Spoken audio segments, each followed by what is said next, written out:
Number 1. When I was about 13, my parents and I moved to an old house.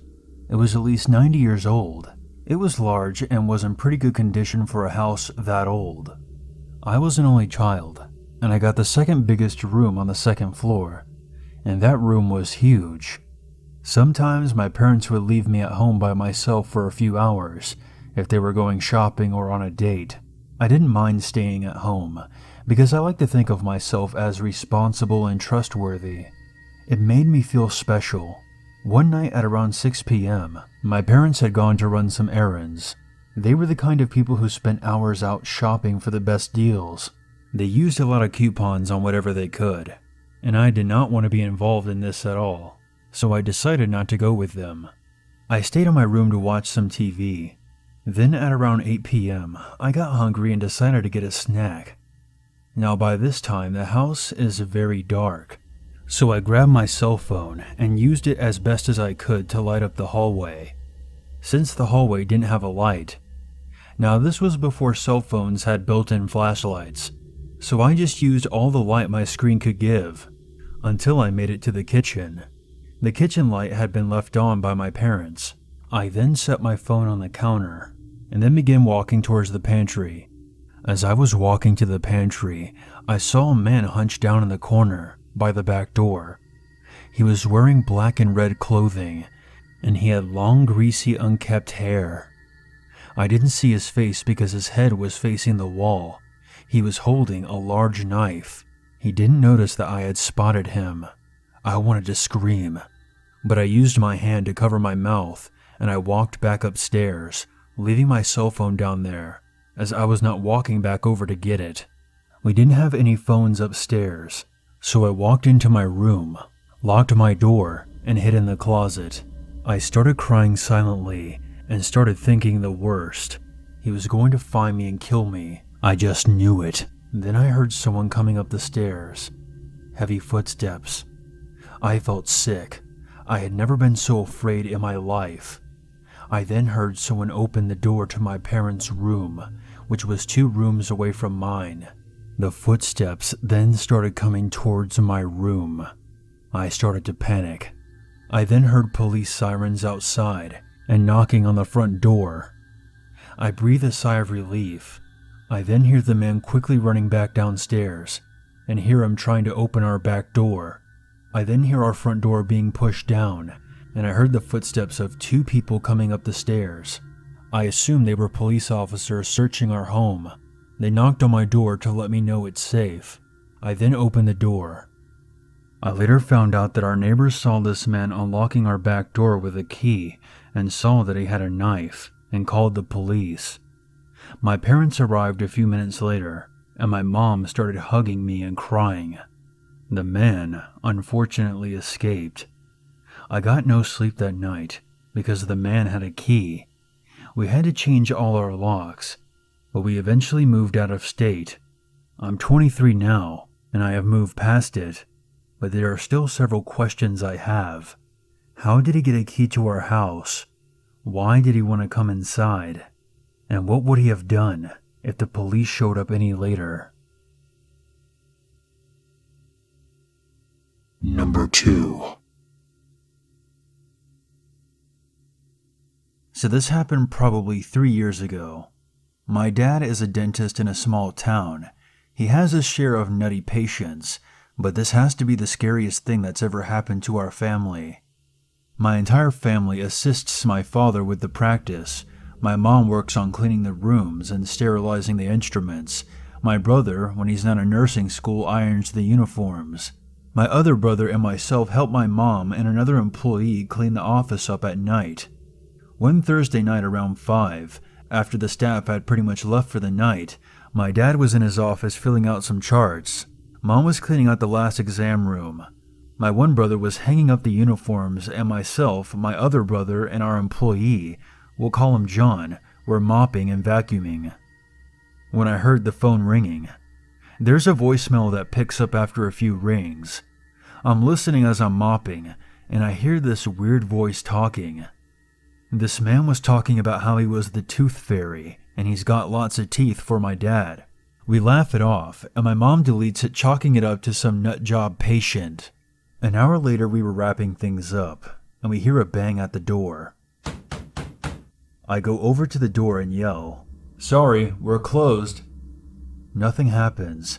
I open the mail slot and there's a guy, skinny, stringy blonde hair, yellow teeth, and staring right at me. I close it and immediately go tell my parents, and Dad calls the non-emergency police number.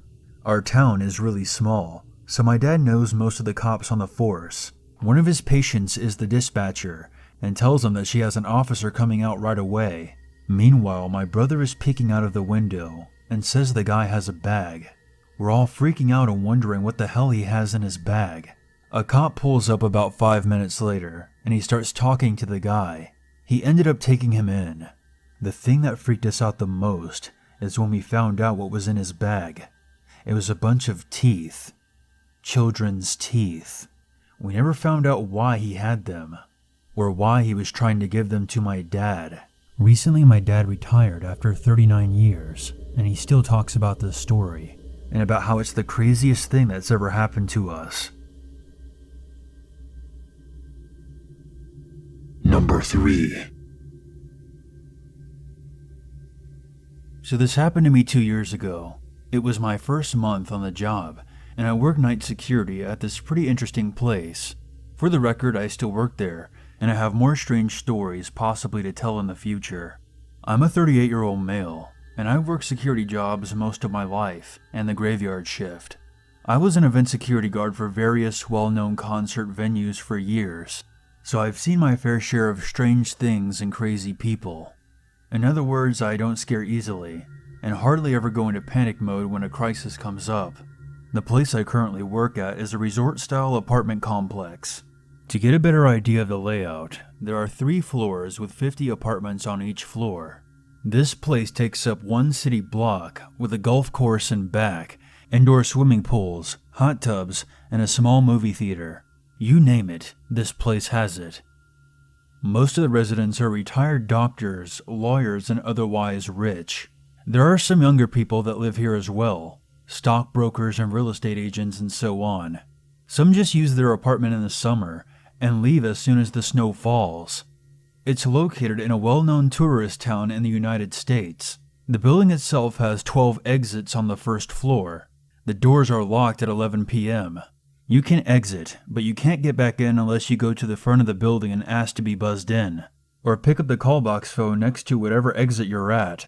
The front lobby is set up much like a hotel, with sliding glass doors which I lock when I start my shift. In the middle of the building on the first floor, there are 2 big slider doors which I also lock. They lead to a private parking lot. The parking lot itself is gated, and you need a code to get in. This was midsummer, and while it's never really hot here, tonight was the exception. It was still very warm after the sun had set. I came in 10 minutes to 11 to start my shift. We have a routine to hand off the keys, event log, and phone to the next person on duty. Despite its size, I am the only security person here at night. My coworker who was leaving told me that the side iron gates that lead to the parking lot are open on one side because they are stuck. This is nothing new, and they often do get jammed. She told me that the repair people would be in sometime tomorrow to fix them, but just to do some extra patrols out there at night. This place sits across the road from a public park, and while the area is pretty decent, the park tends to breed druggies and homeless people at night who sometimes like to try and wander on the property or cause trouble. My night started out as uneventful. As a security guard in this place, we only have pepper spray, a large flashlight, keys, and a company cell phone to call 911 if need be. We are not to confront with bodily harm, nor can we detain anyone. We are simply eyes and ears, and to call the police if something comes up. Of course you can defend yourself if you need to, but in all cases if you're in danger, calling the police is company policy. Basically, I am to walk the grounds and floors for anyone suspicious, watch the cameras in the security office which is in the lobby, and otherwise try to stay alert. If a resident calls for a maintenance request, I would take down the information in the computer for the day shift. Or if a resident called with a security issue, I would attend to it. Pretty easy enough job, I thought. I locked the doors to the parking lot and the lobby doors. I did a sweep of all the floors and then found myself back at the desk. It was really quiet, and it rolled around to 3 a.m., and I just sat down to eat my lunch when the company cell phone rang. The caller ID let me know that it was from outside one of our call boxes. I picked it up and said, "Thanks for calling. This is Security Officer James. How can I help you?" I glanced at the cameras and could see the shadow of a figure standing just out of reach from the door and the view of the camera. All I could see is the open call box and the metal cord from the phone. I again asked how could I help. The man started to breathe even heavier, and then he laughed. Then silence. It was one of those laughs you hear in a movie when the lunatic is about to do something terrible. I got up from my chair and started to walk out of the office and to the door he was at when it rang again. This time from call box number 2, which was further down. I quickly looked at the camera and saw this large figure in a hooded jacket. I knew this was strange, as it was very warm outside. He was holding a black bag in his hands, but he had his back to the camera. "I'm coming for you, and you're gonna die," this voice said in a raspy, deep tone. He hung up before I had the chance to say anything. Then the phone rang again. This time I picked up, and before he could speak, I let him know the cops were on their way and to leave the property now, as he is on camera. He tried the doors, and both were locked. This time he was at yet another call box. This guy had to be running at top speed to make it to the next call box, as they were a good distance between the doors on the outside. "I can see you. Are you ready to die? The cops won't make it here in time," the guy said. I spoke loud and pretended like I was talking to another security guard and asked him to send 3 other security guards to such and such location and that the police were dispatched. The guy slammed the phone down loud against the call box receiver, and I watched him on camera take off into the darkness towards the park area. I figured I had scared him off. I was going to call the police, but honestly with the location of this place it would have took them at least 15 minutes to get here. And I figured this guy was just some tweaker from the park. I scanned the cameras and patrolled the back lot just to be sure no one was there.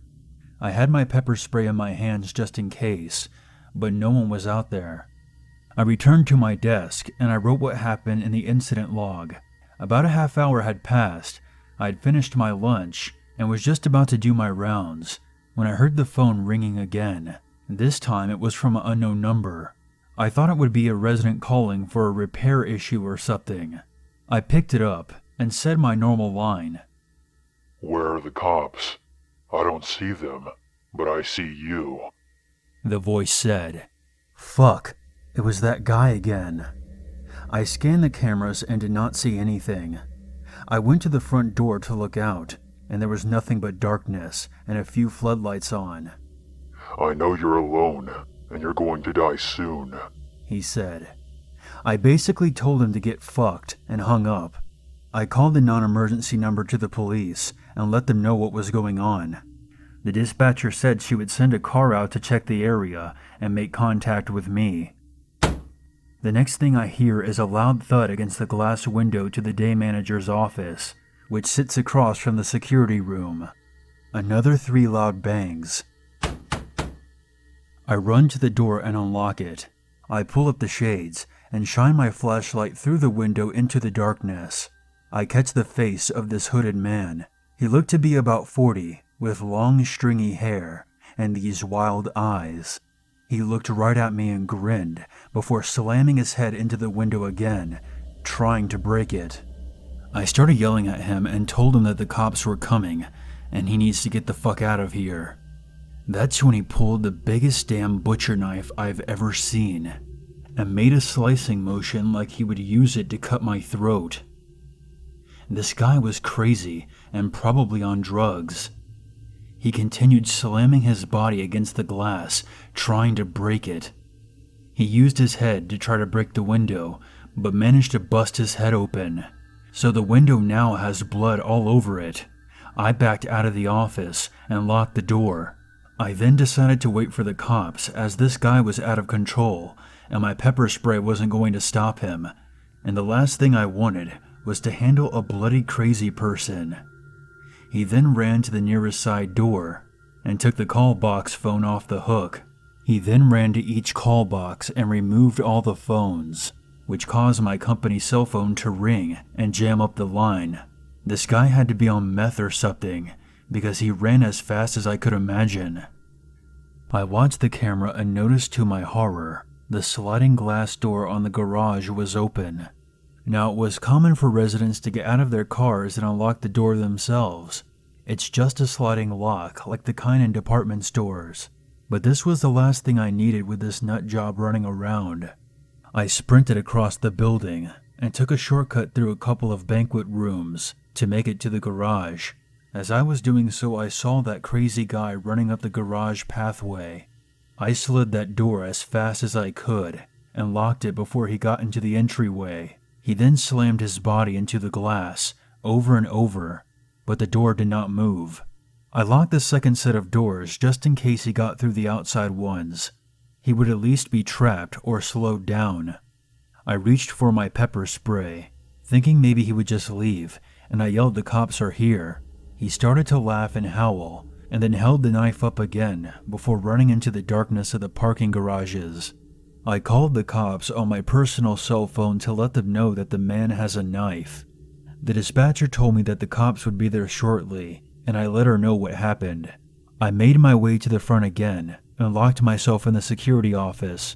At least this place had no windows, and I could watch on camera. I heard another loud thud and realized he was at the front lobby doors trying to get in. I was hoping the cops would roll up at any minute, but they didn't. And while it probably didn't take them long, it felt like forever at this point. The guy was standing at the lobby doors with the knife in hand. He faced the camera, and by this time his hood had fallen back. The top of his head was bald, with wild, long, stringy, crazy hair on the sides of his head. His eyes were huge, and I will never forget that grin on his face as he mouthed to the camera, "Die. Die." while making stabbing motions with that knife, blood running across his face from slamming into the glass. He then ran out into the darkness. About 5 minutes later, the cops showed up. They sent one officer. He asked what the guy looked like, and I told him that I have camera footage. He drove through the area first and shined his spotlight. The cop returned to tell me that he couldn't find anyone, and he had driven around the entire block and back area behind the golf course. I showed him the footage and printed out the picture from the camera. The cop said he didn't see any sign of the guy, and that he would patrol the area and call back if he came again. It was now nearly 5 a.m. when the cop left. I waited until about 6 a.m. when it was daylight and people were starting to get out and about, before I walked around and hung up all the phones. This guy literally took all 12 phones off the hook. When my manager came in the morning shift at 8 a.m., I told her what happened, and she said that they would keep an eye out, and they would have a meeting to let everyone who worked here know and to be aware. They had an extra security guard on my shift for 2 weeks, but thankfully the guy never returned.